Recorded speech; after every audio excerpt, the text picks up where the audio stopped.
You need a kitten? We have kittens right now. What kind of kitten you want? I want a kitten that loves people. We have lots of kittens like that.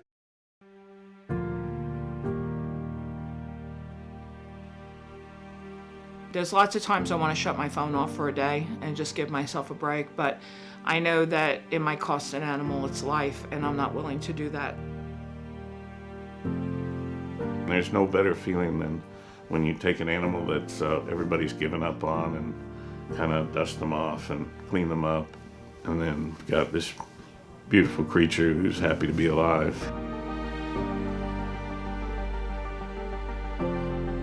Everybody has a special purpose in life. And I said, what are you good at? I'm good at animals.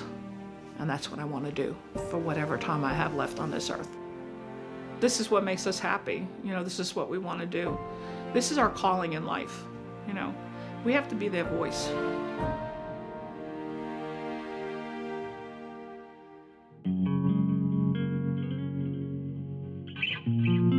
I think my passion for helping animals started when I was a very small child. My mom will tell you that I started when I was 5 years old. I remember seeing dogs chained to trees and animals that had been hit by cars and things like that, and feeling this great compassion within my soul. I was brought up in New York City, and we found a kitten in the street, and that's kind of how it started. We found her home. And my dad was an animal lover, and I'm just very passionate about him. I just felt this overwhelming need to help, and as a child I couldn't, but as an adult I was able to move into that. I lived through 9/11 in New York and decided that I wanted a more simpler life and an easier life, and decided to come to Kentucky because a friend invited me here and fell in love with the state. Nobody cares more about animals than Anita does, and except maybe myself. I share that passion. I met Remy when I first came here with Paws for the Cause about 8 or 9 years ago, and I saw how passionate he was about animals, and we got along really well. Eventually we decided to put our skills together and create a new and better rescue environment. We're a good team and a hard force when it comes to these animals. She understands everything about rescue. She understands the bottom line. She understands what we need to do, and she understands how we need to get resources. That's kind of doubled our momentum having her on board, because she really understands the big picture. I've placed animals now for the past 30 years into homes and made great friendships with people and families. I started Paws for the Cause back in 2008, and it was just an extension of what I was doing naturally. For the first 7 years or so, I financed it solely on my own. And then I got to the point where I started running out of money, and I decided more people need to get involved somehow or another. So it started growing from there. People started expressing interest too after I've been around for a while. We want to build something really special with Paws for the Cause because we know there's a need when it comes to helping animals here in Kentucky, and it's a big problem.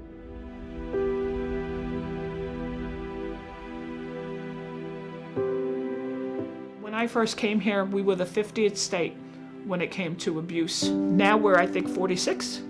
There's just way too many animals being mistreated in the state of Kentucky. It's really important to change the laws and to educate. Animals are seen as property, so if you treat an animal badly, it's treated the same way as if you took a suitcase and threw it over a bridge. You're facing the same kind of repercussions, which is not very much. Every household would have to have up to 8 animals in it in order for each and every animal in the United States to have a home. Did you know that? No, Yeah. that's outrageous.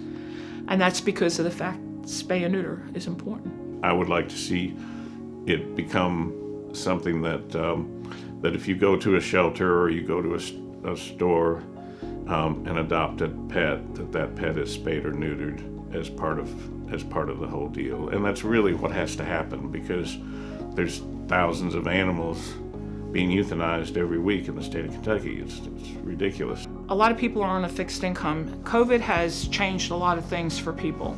That $200 to get an animal vetted or get it spayed or neutered can cost them their grocery money. So that's not a luxury that they can turn around and do, because they need to survive. One of the things that we hear a lot of is, I would get my dog fixed, but I couldn't afford it, so I was going to wait a couple months, and then the dog went out and got herself pregnant, and I don't know how it happened. And boom, boom, boom, there you go, we've got problems. We want to do a low-cost spay and neuter clinic to help people, and do grants that we can turn around and do a voucher system where some people that are on low incomes can turn around and get the animals spayed and neutered at low cost. In a perfect world, I would like to see that it be mandatory to have your pet spayed or neutered. We need stricter laws, and we need affordable spaying and neutering, because if they had it in the rural areas of Kentucky, affordable spaying and neutering, we wouldn't have as many animals. Shelter, Humane Society.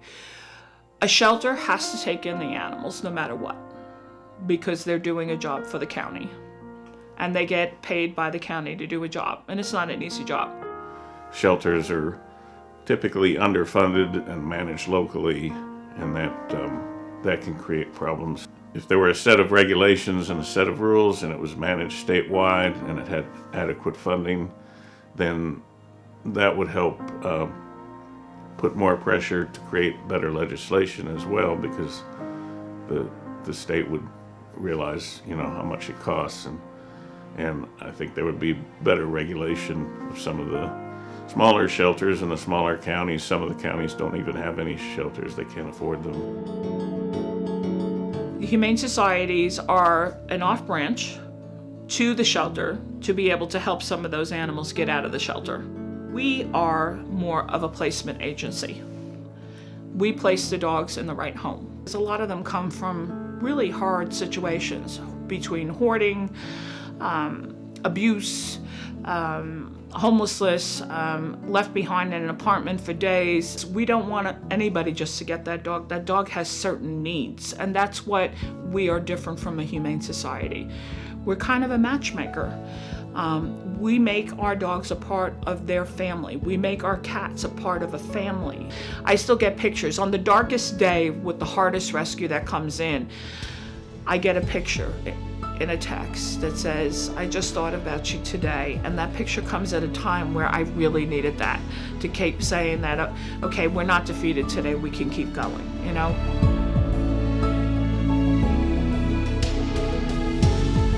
Our kennel is a place where the dogs come in, they get evaluated. We give them a bath, a flea bath. We give them deworming medication. We give them their vaccines.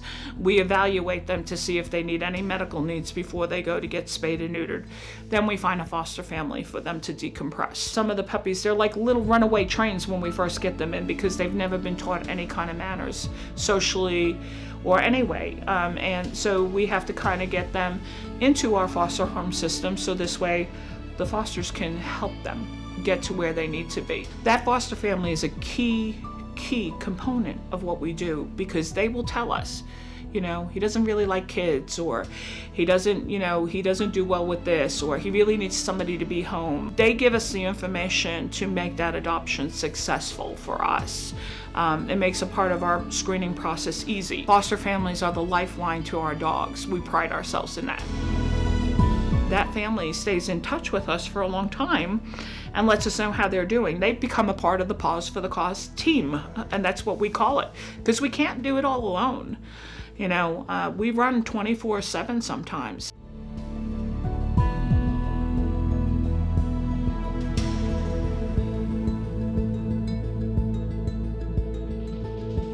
We've grown quite a bit.